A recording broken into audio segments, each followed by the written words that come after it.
on va quand même lui demander de se mettre debout parce qu'on est au sommet, il faut que tout le monde la voie. Parce que si elle accompagne une championne, c'est qu'il faut que... Voilà. Merci beaucoup. Merci Sana. Tu es dans le livre, hein, donc voilà, tu voyages dans le livre. Et je tiens à la remercier ici en plein public. Elle a fait un travail magnifique avec moi pour casser toutes ces croyances limitantes que je ne peux pas, c'est trop difficile, c'est pas pour moi, je suis une femme.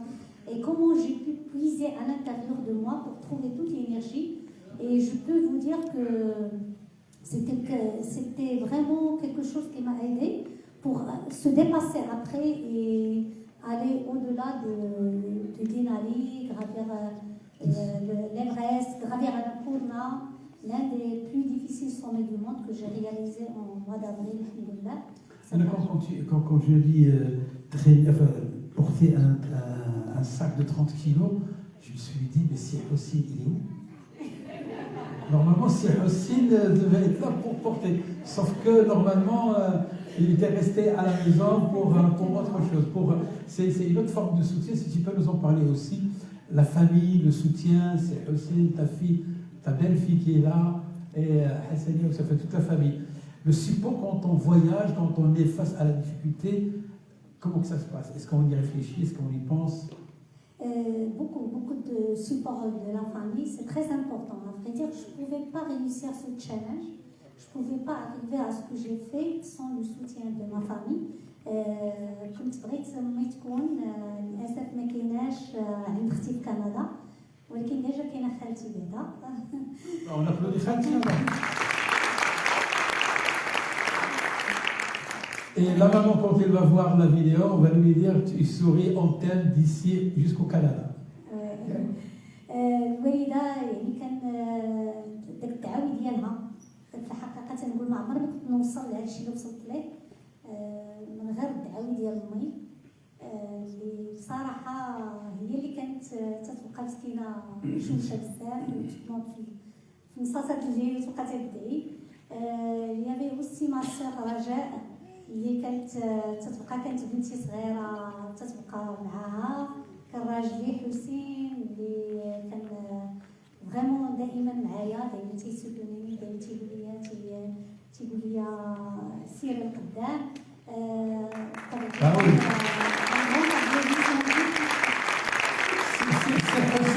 C'est Hossein, il a le...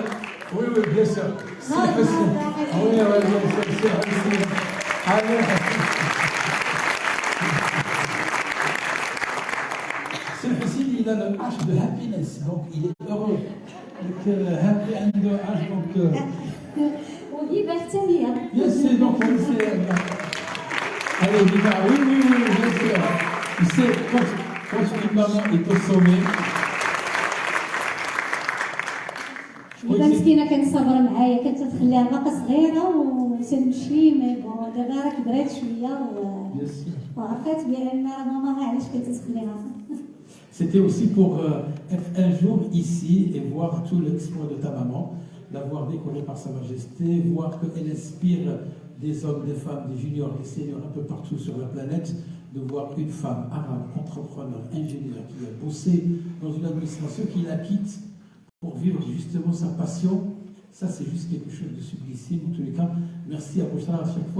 À chaque fois que je l'entends parler de son périple, de ses chemins, on se rend compte que la vie est belle et que le bon Dieu nous a gratifié de ce moment pour la voir en direct, à côté. Ça, c'est juste magnifique.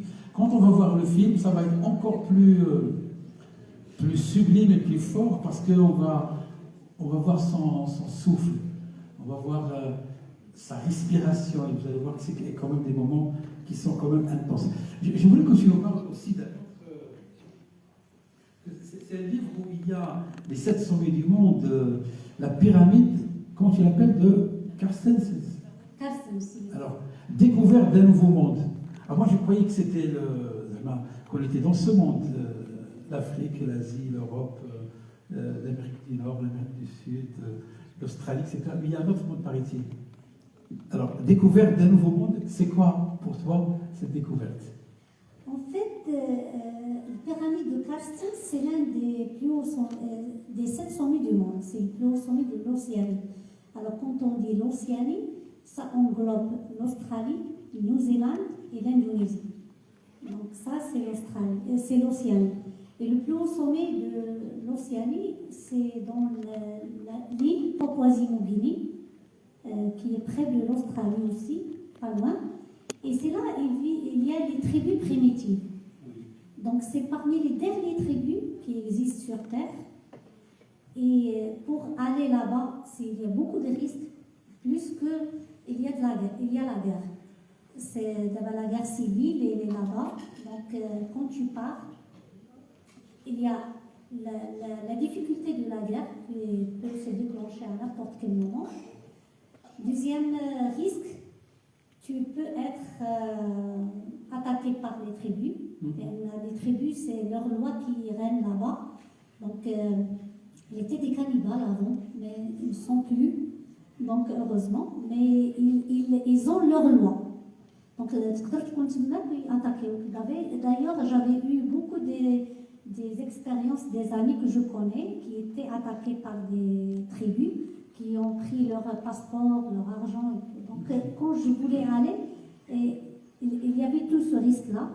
Et aussi, on marche dans la jungle. C'est une marche de plusieurs jours. Il y a la boue, il y a aussi le genou, la pluie tout le temps. Mais c'est la pluie directe chez les mains.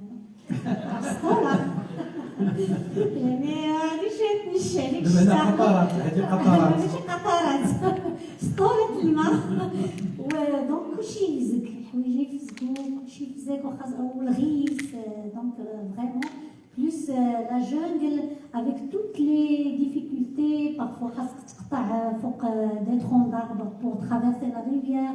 Parfois il faut vraiment traverser la rivière بحال هكا. Parfois il faut se traîner pour passer au-dessous des arbres. Parfois il faut monter dans les arbres. كنت نقول لهم انا ديك الالعاب بلا حدود لا كنتو تتعقلوا عليها. Mais en réalité on faisait ça, les jeux sans frontières, mais la difficulté. Et وانا هالمول كتعجبني الحال. قلت هادشي زوين. Ça fait plaisir. Je découvre autre chose. نهار الثالث صافي عليك مزيان. تقول لي تيسالي هادشي vraiment j'en avais marre من ديك لا يعني tout le temps تفاز ومغيس من الفوق ومن فيك ما يتشوف. Donc il y avait beaucoup de difficultés et les porteurs étaient les tribus étaient nos porteurs. D'ailleurs je raconte dans le livre toutes les anecdotes qu'on a eues avec dans les tribus, comment après ils nous ont encerclés pour nous garder comme otages pendant plusieurs heures. Il y avait beaucoup d'aventures. C'était très riche comme expérience. Il y a des passages, j'allais dire magnifiques, mais il reste quand même que je pense quand on gravit l'Everest, c'est autre chose. Il y a une préparation, il y a un avant et un après Everest, paraît-il.